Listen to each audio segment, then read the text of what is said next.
میرے نبی نے فرمایا تمہیں سب سے بڑے کبیرہ گناہ بتاؤں؟ الا اخبرکم بے اکبر الکبائر۔ آپ ایسے بیٹھے ہوئے تھے، ایسے آپ نے کہا الاشراک باللہ، شرک یوں بیٹھے ہوئے ہیں۔ پھر فرمایا اللہ کا شکر ہے ہم میں کوئی مشرک نہیں، ہم شرک سے پاک ہیں۔ حقوق الوالدین، شرک کے ساتھ جوڑا، ماں باپ کی نافرمانی، حقوق، اور یہ واحد نافرمانی ہے جس کے لیے نافرمانی کا لفظ نہیں ہے، حقوق۔ نافرمانی کے لیے ہوتا ہے معصیت، من یعص اللہ ورسولہ، سبحان اللہ۔ اللہ اپنے لیے عام لفظ استعمال کرتا ہے جو اللہ رسول کا نافرمان، ماں باپ کے لیے حقوق کا لفظ استعمال کرتا ہے، اور حقوق کا مطلب نافرمانی نہیں ہے۔ یوں بیٹھے ہیں، حقوق کا مطلب سمجھانے لگوں آپ کو۔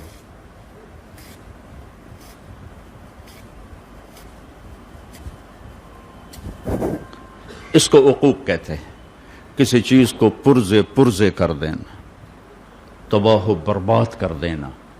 اللہ اکبر، اللہ یوں کہہ رہا ہے ماں باپ کی نافرمانی تمہیں ایسے پرزے کر دے گی، ایسے تباہ و برباد کر دے گی۔ ہاں اگر وہ نافرمانی کا کہیں پھر نہیں ماننی، ماں ہی کہے رشوت لے آ، وہ نہیں ماننی، لیکن شریعت کے اندر ماں باپ کو تنگ کرنا یہ نتیجہ ہے اس کا، تو پرزے ہو جاتا ہے۔ میرے نبی نے فرمایا کبھی میری ماں زندہ ہوتی نا تو تم دیکھتے میں اس کی خدمت کیسی کرتا۔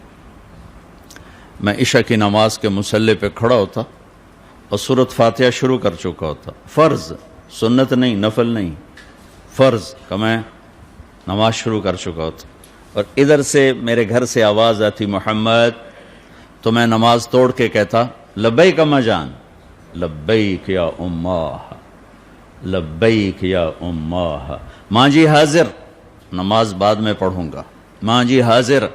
یہ وہ ہستی ہیں ماں کی خدمت کی جو تمنا کر رہے ہیں، جن کو اللہ نے جنت کی چابی پکڑائی، جن کو اللہ نے تاجدار ختم نبوت بنایا، جن کو اللہ نے سبب کائنات بنایا، جن کے وجود کی قسمیں اٹھائیں، لعمرک، میرے محبوب آپ کی جان کی قسم، جن کے چہرے کی قسم اٹھائی، والضحی، آپ کے روشن چہرے کی قسم، جن کی زلفوں کی قسم اٹھائی، واللیل اذا سجا، آپ کی سیاہ زلفوں کی قسم، جن کے شہر کی قسم اٹھائی، وہذا البلد الامین، جن کی زبان سے نکلے بول کی قسم اٹھائی، لعمرک انہم لفی سکرتہم یعمہون، جن پر اترنے والی کتاب کی قسم اٹھائی، تورات، زبور، انجیل کی قسم نہیں اٹھائی، قاف والقرآن المجید، جن کی رسالت پر قسم اٹھائی، یاسین والقرآن الحکیم انک لمن المرسلین، جن کا وکیل، یہ جو وکیل بیٹھے ہوئے ہیں یہ دلیل پیش کرتے ہیں، قسمیں نہیں اٹھاتے، قسمیں گواہ اٹھاتا ہے۔ اگر وکیل بھی قسمیں اٹھانے لگ جائیں تو ان کے دلائل کمزور پڑ جاتے ہیں، تو میں قربان جاؤں، میرا اللہ اپنے نبی کا وکیل بھی بنتا ہے، گواہ بھی بنتا ہے، وکیل بن کے دلائل دیتا ہے اور گواہ بن کے قسمیں اٹھاتا ہے، دونوں کام اکٹھے ہی، ادھر گواہ الگ ہوتا ہے، وکیل الگ ہوتا ہے۔ تو وکیل قسمیں پہ نہیں آتا، دلائل پر آتا ہے، اور گواہ قسم اٹھاتا ہے، تو میرا اللہ دونوں کام اکٹھے کر رہا ہے۔ والنجم اذا ہوا، گواہ بن رہا ہے، مجھے اس ستارے کی قسم، پورے ستاروں کو، نظام کائنات کی قسم، ان گھومنے والے ستاروں کی قسم، ما ضل صاحبکم وما غوا، یہ اللہ تعالیٰ گواہی دے رہے ہیں۔ پھر اب وکیل بن رہے ہیں، ما ینطق عن الہوا ان هو الا وحی یوحی علمہ شدید القوی ذو مرۃ فاستوی وهو بالافق الاعلی ثم دنا فتدلی فكان قاب قوسين او ادنى فاوحى الى عبده ما اوحى ما كذب الفؤاد ما راى افتمارونه على ما يرى۔ وکیل بھی بنتا ہے، گواہ بھی بنتا ہے، وکیل صفائی بھی بنتا ہے اور گواہ بھی بنتا ہے۔ یہ وہ ہستی ہیں جن کو اللہ تعالیٰ نے، یہ تو سارے چھوٹے فضائل ہیں، یہ وہ ہستی ہیں جن کے آگے سے اللہ نے سارے پردے ہٹا کر اپنا آپ دکھا دیا۔ پیچھے گلکڑی لے گئی، موسیٰ علیہ السلام نے کہا تھا ایک دفعہ دکھاؤ تو صحیح، تو اللہ نے ایک تجلی ڈالی تو 40 دن ہوش نہیں آیا، اور یہاں سارے پردے اٹھا کر آپ نے ایک دفعہ جبریل سے پوچھا تو نے اللہ کو دیکھا ہے؟ کہ یا رسول اللہ دیکھنا، اگر میں وہ نور کے پردوں کے قریب بھی چلا جاؤں تو جل کے خاک ہو جاؤں گا. اور وہ سارے پردے اٹھا کر حبیب اللہ اور اللہ آمنے سامنے ہم کلام ہو رہے ہیں. آپ ان کا مقام تو دیکھو. لقد جاءکم رسول من انفسکم، ایسی ہستی میں نے آج تک پیدا ہی نہیں کی. من انفسکم کہ حسن یوسف بھی جن کے سامنے غلام بن کے گر گیا، اور کائنات جن کے ذات کے سامنے سکڑ کے باندی بن گئی. اور دیکھو نا، ایک میری پسند کا لیول ہے، ٹھیک ہے، ایک جہاں-زیب کی پسند کا لیول ہے، ایک صدر پاکستان کی پسند کا لیول ہے، ایک کسی اللہ کے عارف محبوب مقرب کی پسند کا لیول ہے. تو بڑھتا جائے گا نا. اللہ کی پسند کا لیول کوئی قائم کیا جا سکتا؟ تو جسے اللہ کہے آپ میرے حبیب ہیں، وہ کیا چیز ہوگی؟ جیسے اللہ اپنی ہر صفت میں لامحدود ہے تو اپنی پسند میں بھی لامحدود ہے. تو جسے انہوں نے چنا وہ کیسے ہوگی؟ میری زبان کیا کہہ سکتی؟ من انفسکم، من انفسکم. ایسا ہے کوئی ہے کائنات میں؟ ایسا ہے کوئی کسی کو بنایا ایسے؟ ہاں، بنانے میں تو سب سے پہلے بنایا، ظہور سب سے آخر میں ہوا. ابو ہریرہ نے پوچھا یا رسول اللہ آپ نبی کب بنے تھے؟ تو اس کا جواب ہے 40 سال کی عمر. تو آپ نے کہا ابو ہریرہ ابھی آدم کی مٹی کٹھی نہیں ہوئی تھی کہ میں نبی بن گیا تھا. ہاں سبحان اللہ. ظہور ہوا 571 عیسوی 22 اپریل 12 ربیع الاول 1 جیٹھ 628 بکرمی، پیر کی صبح 4:20 پر. 4:20 پر میں اس لیے کہتا ہوں کہ آپ پیر کی صبح صادق میں تشریف لائے. جس سے صبح صادق کا مطلب ہے کہ ادھر دنیا کا سورج نکل رہا تھا اور اس کے ساتھ ہی نبوت کا سورج بھی نکل رہا تھا. یہ مناسبت ہے. ادھر دنیا کے اندھیروں کو دور کرنے کا سامان ہو رہا تھا اور ادھر دل کے اندھیروں کو دور کرنے کا سامان ہو رہا تھا.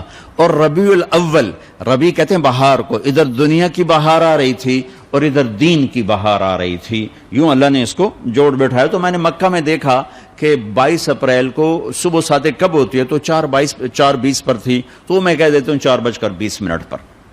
مطلب یہ کوئی پیچھے سے لکھی ہوئی بات نہیں ہے. اس وقت تو گھڑیاں نہیں تھی، گھنٹے نہیں تھے. اب میں اضافہ کر سکتا ہوں کہ 22 اپریل کو 4:20 پر صبح صادق ہوتی ہے. لقد جاءکم رسول من انفسکم، ایسی ہستی ہیں کہ کوئی ان جیسا ہے نہیں.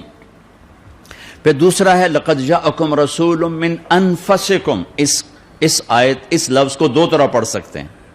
ہم پڑھتے ہیں من انفسکم، میں افریقہ گیا وہاں پڑھتے ہیں من انفسکم. انفس کا مطلب بتا دیا کہ ایسا کوئی ہے، ایسا کوئی ہے، کوئی دکھاؤ، کوئی دکھاؤ، کوئی دکھاؤ. من انفسکم کا مطلب ہے ایسا خاندان کسی کا ہے، ایسا نسب کسی کا ہے، ایسا گھرانہ کسی کا ہے، ایسی عالی شان نسبت کسی کے پاس ہے. کوئی ہے جس کی پیڑھی آدم تک جاتی ہو. یہ واحد گھر ہے جس کو محمد مصطفیٰ عالم کی طفیل آدم تک ایسا پاک کیا کہ میرے نبی نے فرمایا کہ میرے باپ عبداللہ سے آدم تک کسی نے زنا نہیں کیا کبھی بھی، کبھی بھی. ایسا پاکیزہ نسب دیا.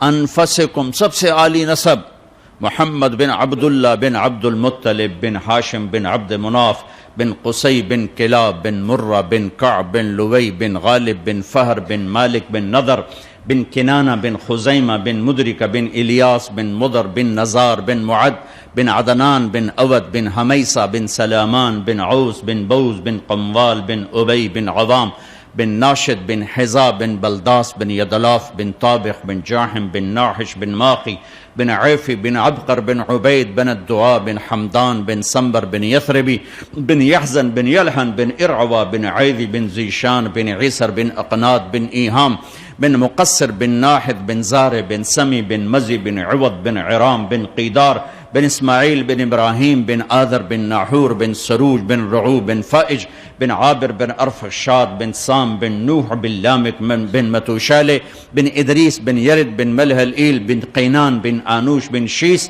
وبن آدم علیہ الصلاۃ والسلام. من انفسکم، ہے کوئی ایسا؟ ہے کوئی ایسا؟ کوئی ہے؟ دکھاؤ، کوئی ہے؟ نہ ذات میں اس جیسا ہے یعنی شخصیت، اور نہ سلسلہ نسب میں کوئی اس جیسا ہے، نہ ایسا عالی خاندان ہے کوئی، نہ کوئی ایسی عالی ذات ہے کوئی کہ جن کے وجود کی میرا رب قسمیں اٹھائے۔ سارے نبیوں کی سرداری کا تاج سر پہ سجایا، اور پھر نام بھی کیا رکھا؟ محمد، احمد۔ آپ کے نام تو خیر بہت ہیں، جتنی صفات ہیں اتنے نام ہیں، تو صفات تو لامحدود ہیں، لہذا نام بھی لامحدود ہیں۔ جو علماء جمع کر سکے، وہ میرے پاس ایک کتاب ہے، 1177 نام ہیں میرے نبی کے جو جمع کیے جا سکے، وہ اس سے بہت زیادہ ہیں، جمع اتنے ہوئے، یہ نہیں کہ اتنے ہی ہیں۔ انسانی علم یہاں تک پہنچا ہے، اس سے آگے پہنچ نہیں سکا ہے، لیکن ان میں سے جو میرے رب نے اپنے نبی کا نام رکھا، محمد ومبشر اور احمد۔ ما کان محمد ابا احد من رجالکم ومبشرا برسول یاتی من بعد اسمہ احمد۔ میں صرف ان دو ناموں کا تھوڑا سا اللہ رسول کو کوئی بیان نہیں کر سکتا، یہ انسانی اوقات سے باہر ہے، انسانی بساط سے باہر ہے، اس لیے ہم بیان کرتے ہیں کہ ہمارا اللہ رسول کی تعریف کرنے والوں میں حصہ پڑ جائے، اور کوئی تھوڑی ہماری ایمان کی شمع روشن ہو جائے۔ مسئلے مسائل آپ کو سارے پتہ، آپ میں سے کسی کو یہ معلوم نہیں کہ نماز فرض ہے، کیوں چھوڑتا ہے؟ آپ میں سے کسی کو یہ معلوم نہیں کہ صحیح تولنا کا حکم ہے، غلط تولنے کا حکم نہیں ہے، ڈنڈی مارنا حرام ہے، رشوت لینا حرام ہے؟ تو میں فتوے کی زبان نہیں بول رہا، میں اللہ رسول کے عشق کی زبان بولنا چاہتا ہوں کہ عشق آدمی کو بہت کچھ کروا دیتا ہے، عقل حیران رہ جاتی ہے۔ بے خطر کود پڑا آتش عشق میں نمرود، عقل محو حیرت ہے تماشا لبے بام ابھی، عشق ہوں میں عشق کماں میں دل رکھیں وانگ پہاڑاں ہو، سہ بدیاں ہزار علامیں کر جانے باغ بہاراں ہو، منصور جے چک سولی دیتے جڑے واقف کل اسراراں ہو، سجدیں سر چائیں نبا ہو توڑے کافر کہن ہزاراں ہو، عاشق سوئی حقیقی جڑا قتل معشوق دے مننے، سر نو جوڑے تے مکھ نہ موڑے بھمیں 100 تلواراں کھنے، سچا عشق حسین علی دبا ہو، سر دتے تے راز نہ بھنے۔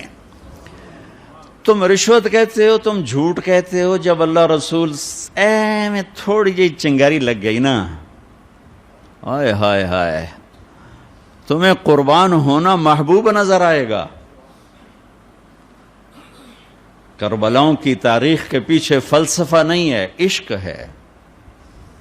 کربلاؤں کی تاریخ کے پیچھے قانون نہیں ہے، قانون تو کہتا جان بچانے کے لیے بیعت کر لو، جائز ہے، بعد میں مدینے جا کے توبہ کر لینا جائز ہے، قانون یہ بتاتا ہے، اور عشق بتاتا ہے نیزے پہ چڑھنا میری سرداری اور عزت ہے۔